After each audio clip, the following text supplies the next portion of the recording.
Ok, aujourd'hui je vais vous parler de deux expressions en anglais avec de la géométrie. Rien de compliqué, c'est juste qu'il y a les mots square et curve. Commençons avec l'expression back to square one. C'est littéralement de retour au carré 1. Imaginez un jeu de société comme par exemple Monopoly. Si on vous renvoie à la case départ, à la première case, ça veut dire qu'il faut que vous recommenciez à faire le tour du plateau. Eh bien c'est ça, back to square one.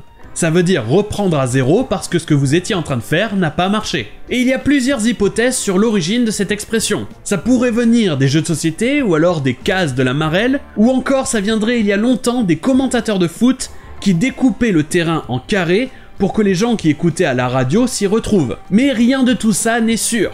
Ceci dit, l'image de l'expression est claire. Back to square one, on revient à la première case, on repart de zéro. Is the nation ready for 2 minutes of radio silence? Every stammerer always fears going back to square one.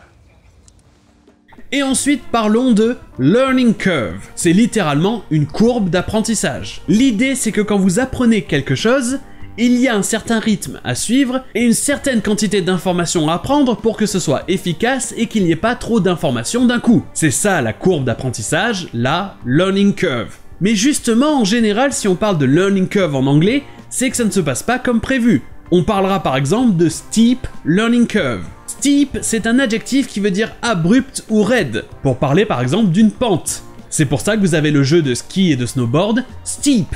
Donc, a steep learning curve, c'est une courbe d'apprentissage raide, c'est-à-dire une courbe qui monte très vite, qui monte d'un coup. Et donc on parle de ça quand il y a beaucoup trop de choses à apprendre d'un coup, qu'il y a trop d'informations, que c'est trop compliqué.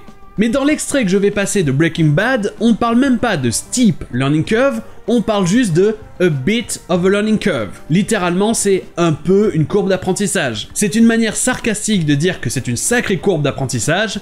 En clair, c'est beaucoup trop de choses d'un coup. Cause I sure as hell didn't find myself locked in a trunk or on my knees with a gun to my head before your greedy old ass came along, alright?